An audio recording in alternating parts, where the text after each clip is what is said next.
I love my worms. I've had worms for about 15 years. I used to keep them in the kitchen until my family finally said, no, you gotta get them out of the kitchen. But I wanted to show you my current setup that I have. This is my worm bin. I've had this for a very long time. We'll take off the lid, and here's what the top level looks like. There's 3 levels and then a catchment area on the bottom. The kinds of worms we use are red wigglers. They're not your normal garden earthworms. They work really well in a closed system. Now, the reason I like worms, and I'm very attached to my worms, is that we have over the years had rodent problems. And so an open compost pile just doesn't work for us. So this is a closed system and the rodents can't get in there. You'll see carrots and bananas and lettuce. There are certain things you can't put in here. The things you definitely need to avoid are dairy, meat, any kind of citrus or onion kinds of things. Basically, it creates 2 things that you can use in the garden. It creates worm casings and it creates worm juice, we call it. And this is, there's not much in here because I use it all the time for I put part of this in my, when I water my plants, I dilute it in water and spread them on that. And the other thing I use are the casings. So this is what the casings looks like. They can be a little bit sticky like this, or they can be very fluffy. These are great to put into the soil when you're planting something. We really want to keep them damp because if they lose their moisture, they will harden and it makes them very hard to reconstitute. Okay, let me put this back together. It gets pretty heavy. And we're going to go show you how you can build your own worm bin. Today we're going to set up a worm bin. This is an official one that we found at a garage sale. It's called a worm factory, and the way it's set up is it's got 4 layers for your worms and a place where you can actually collect the worm juice that comes out. You can do this whole setup with a couple of bins that I would be happy to show you, at another time, but we're going to go ahead and use this one. Now, I'm taking off the lid, and what you'll see here is that it's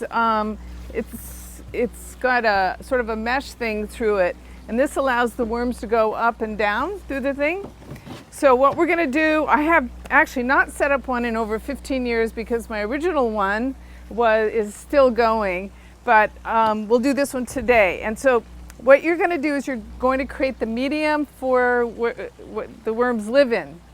And you can look online and you can use all sorts of fancy things, but you can also just keep it really simple.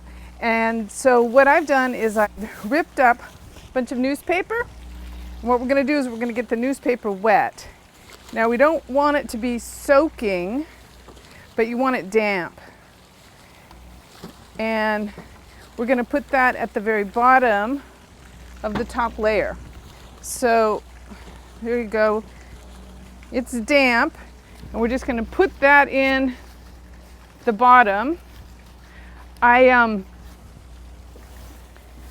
don't have as much newspaper because the recycling just came, but this will do for now.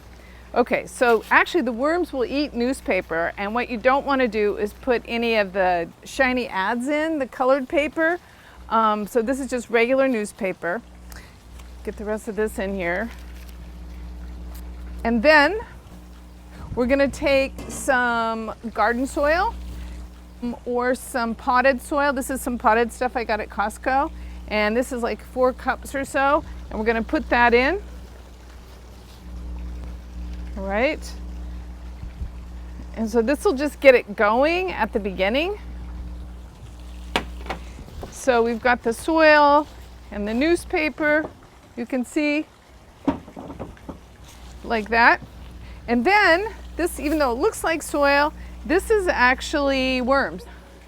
I just pulled them out. You can see here's some other newspaper. You can see all the worms. So they're going to a new home.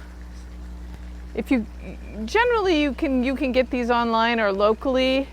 They cost around $30, I think. I'm for a pound or so, $32.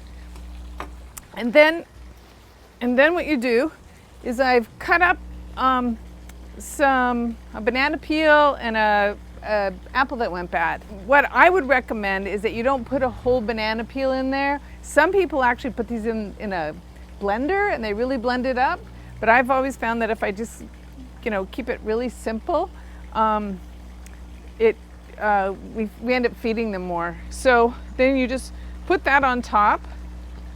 And then if I had, there's an extra worm. If I had more newspaper, which I don't, I would put that on the top. But what I'll just do for now is put some paper towels on the top.